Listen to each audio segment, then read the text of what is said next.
नमस्कार मित्रांनो, राष्ट्रीय सुरक्षेच्या दृष्टीने आणि तसंच तुमच्या आमच्या दैनंदिन आयुष्याशी संबंधित अतिशय महत्त्वाची बातमी आहे. ती समजून घेणं आवश्यक आहे.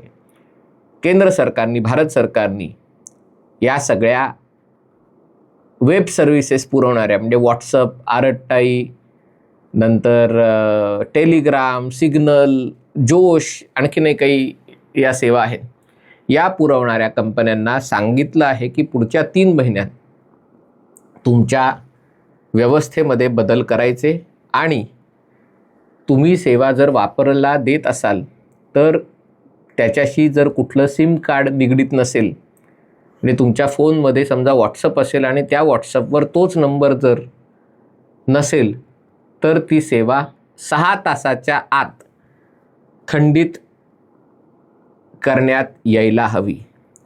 हा नियम या सगळ्या कंपन्यांसाठी डोकेदुखीचं कारण आहे, परंतु देशाच्या सुरक्षेसाठी आवश्यक आहे आणि तुमच्या आमच्या आयुष्याशी निगडीत आहे आणि म्हणून तो समजून घेणं आवश्यक आहे.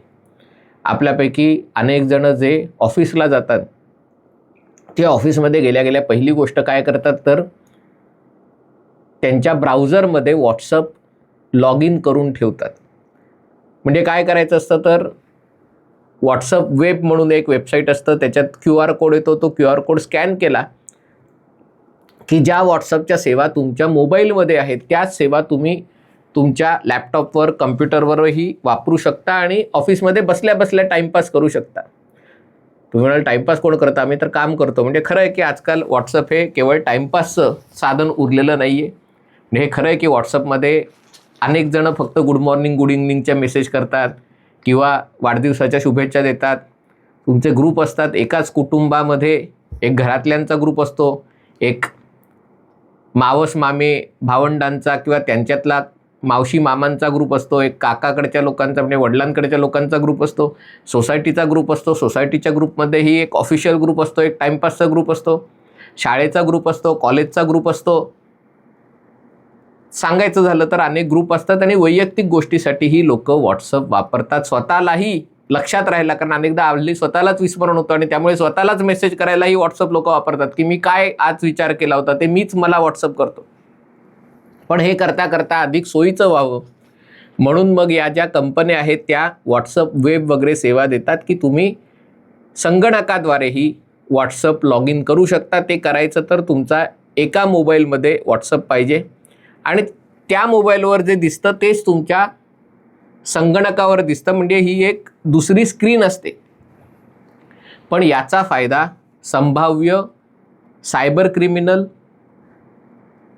फायनान्शियल क्रिमिनल आणि देशद्रोही, दहशतवादी देखील घेत असतात. त्यांना पकडणं अतिशय अवघड ठरत आहे आणि म्हणून हा नियम केलेला आहे. काय नियम केलेला आहे तर तुम्ही सगळेजण जेव्हा नवीन व्हॉट्सअप, नवीन फोन घेता, नवीन मोबाईल घेता आणि त्याच्यात व्हॉट्सअप तुम्ही ॲप डाउनलोड करता, काय करता तर व्हॉट्सअपमध्ये तुम्ही एक नंबर टाकता, मोबाईल नंबर टाकता, तुमचाच मोबाईल नंबर टाकता.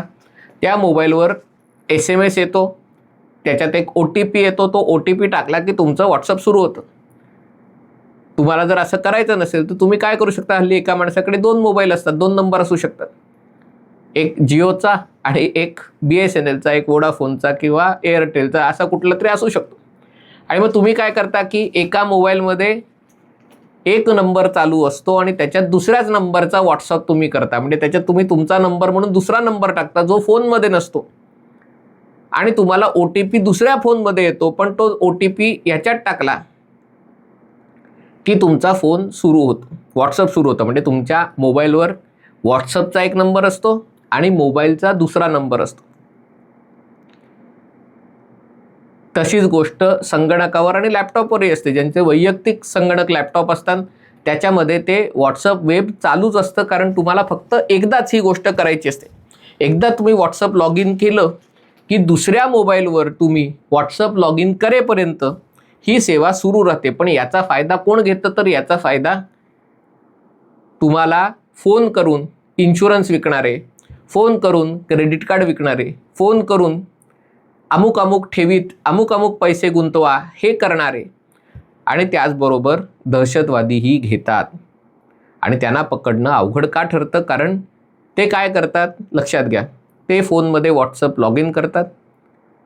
एकदा व्हॉट्सअप सुरू झालं की ते सिम कार्ड काढून दूर ठेवतात आणि त्याच्याऐवजी दुसरं सिम कार्ड फोनमध्ये टाकतात आणि त्यामुळे त्यांचं सिम कार्ड एका नंबरचं असतं आणि व्हॉट्सअप दुसऱ्या नंबरचं असतं. हे जेव्हा होतं आणि त्या फोनवरून जेव्हा ते व्हॉट्सअपद्वारे लोकांना फसवण्याचे धंदे करतात, समजा माझा मोबाईल नंबर 1234567890 असा आहे आणि माझा व्हॉट्सअप नंबर 9876543210 असा आहे, तर मी काय करतो, जो माझा मोबाईल नंबर आहे त्याचं सिम कार्ड मी लपवून ठेवतो, काढून ठेवतो आणि व्हॉट्सअप नंबरच्या द्वारे मी तुम्हाला फसवतो. आणि तुम्हाला फसवल्यावर तुम्ही काय करता, तुम्ही पोलिसात तक्रार करता. पोलिसात तक्रार केल्यावर पोलीस जेव्हा त्या माणसाचा शोध घ्यायला सिम कार्ड शोधायला जातात, तेव्हा सिम कार्ड असतं चेन्नईला आणि माणूस असतो पाटण्याला. अशा गोष्टी होऊ शकतात आणि होतातच. आणि त्यामुळे तपास यंत्रणांना हे सगळं शोधणं अतिशय अवघड होतं. आणि म्हणून सरकारने नियम केला की या व्हॉट्सअप कंपनीला किंवा इतरही सेवा आरटताई, म्हणजे त्याच्यात काही व्हॉट्सअप विरुद्ध असं काही नाही आहे, पण 6-7 कंपन्या आहेत, सिग्नल, टेलिग्राम वगैरे. टेलिग्राम आणि सिग्नल, वायबर वगैरे, त्याच्यावर काही याच्यावर तर सिम कार्ड न टाकता देखील तुम्ही मेंबरशिप घेऊ शकता. जर तुम्हाला भारतातनं दुकान चालवायचं असेल, भारतात सेवा द्यायची असेल, तर तुमच्या सेवेशी संलग्न सिम कार्ड पाहिजे. आणि जर तुम्ही दुसऱ्या सिमनी लॉग इन केलं तर 6 तासाच्या आत तुम्हाला लॉग आउट करायला पाहिजे. आता याच्याबद्दल या कंपन्यांनी आकाश पाताळ एक करायला सुरुवात केलेली आहे.